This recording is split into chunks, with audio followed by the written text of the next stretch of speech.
Breaking news, and it regards Liverpool. James, what can you tell us? Well, we were just talking about it before, but Hugo Ekitike is a Liverpool player. It's been confirmed, £79 million deal with Eintracht Frankfurt for the 23-year-old forward, £69 million in as a fixed fee, £10 million as add-ons. He will join Liverpool this season. He'll be flying out with their pre-season squad, and he will be a Liverpool player, a striker that's been high on the priority list for Liverpool throughout this window, has finally been completed. Now, I've got a bit of background on this. Now, it probably looks from the outset that Liverpool maybe were hijacking Newcastle's player after they made a bid. We'll get back to that, but Newcastle were a bit late to the party after missing out on Liam Delap, João Pedro. Liverpool have actually been in contact with Hugo Ekitike's camp since January, and Arne Slot has spoken to the player at the end of the season. Now, Manchester United also actually tried to swoop in last minute for Ekitike, but the player rejected that opportunity. He was sold on Liverpool. He wants Liverpool. Now, why Ekitike? Well, Liverpool feel he's a multifunctional centre-forward, so not only can he play through the middle as a number 9, he can drop in as a secondary striker role, even operate wide, which works with their fluidity of their attack that Arne Slot likes to do. For Liverpool, they look at the data and they're so impressed by his numbers from a data perspective. They also look at the uptake. So he's 23 years old. Is he a player that can improve moving forward? Well, they believe he is. And they believe, alongside the likes of Alexander Isak, that Hugo Ekitike has the potential to be one of the best players in the world. And if you look on data side, which Liverpool tend to do with a lot of their signs, with all their signings, they believe historical data tracking is quite limited at the moment, but Haaland and Mbappe are the only strikers under the age of 23 who have shown better potential at a comparable age. So this is how highly Liverpool rate Hugo Ekitike. Welcome to Lunchtime Live, where we start with significant breaking news from Newcastle. Keith Downie is live at St James's Park for us this afternoon. Hello to you, Keith. We spoke in the last hour and you said this is not the end of the Alexander Isak story. You were true to your word. What have you got for us?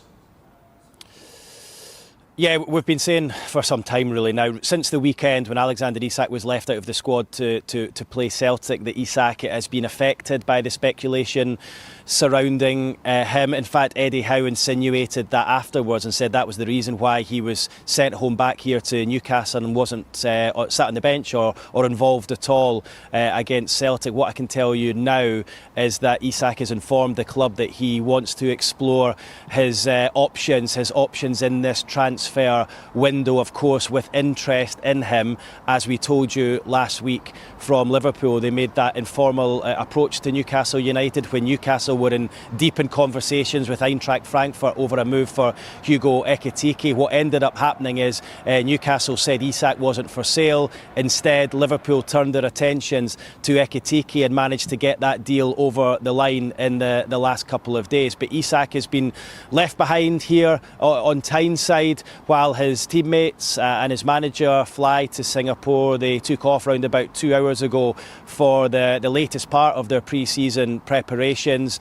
Singapore first, then on to South Korea. They play 3 matches in 12 days. The official line from the club is that he's back here and he's recovering from a minor thigh injury, and the feeling was that he shouldn't be on a long-haul flight. But what we can tell you is that he has asked the club that he would like to explore his options this transfer window with, of course, that interest from Liverpool. So, look, again, I'll say it, Rob, it's not the last we'll hear of this. I would imagine I'll be talking about this for the next couple of weeks as we move towards the end of the transfer window. Newcastle insist Isak isn't for sale. He has 3 years left on his contract, so they're in a strong position in terms of the player's value. They value him at what would be a Premier League record of £150 million. You've touched on it a little bit there, Keith. The club's stance is that if they were ever to let him go, it would cost a huge amount to prize him away from Newcastle. It's been a difficult couple of windows, you would say, for the club, in the fact they've not been able to bring in as many as they'd like. They would be desperate to avoid losing their top scorer from last season now. Yeah, look, Newcastle wanted to use this window to build. They wanted to bring in 4 players, a goalkeeper, they wanted to bring in a central defender, a right winger, and another forward. So they've managed to bring in Anthony Elanga for 52 plus £3 million. They wanted to bring in a second striker to come in and compete with Alexander Isak. I told you a moment ago, of course, about their talks with Eintracht Frankfurt over Hugo Ekitike. Liverpool hijacked that deal, and they still retain an interest in Isak as well. It's not what the Newcastle United supporters want to hear ahead of a Champions League season, where of course they're going to be battling on the front of the Champions League and the Premier League as well. They want to hold on to their best players. This is the last thing that they wanted to hear, that Alexander... Summer transfer. The Sun are reporting this morning that Real Madrid are preparing a £100 million bid to sign Manchester City midfielder and current Ballon d'Or holder Rodri. Rodri was named the world's best player last year, with the ceremony boycotted by Real Madrid after Vinicius Jr. was overlooked for the award. Now it's claimed that Xabi Alonso has made the Spain international his #1 target. It was very obvious from there that basically Man City still feel that Rodri is still some way off peak Rodri.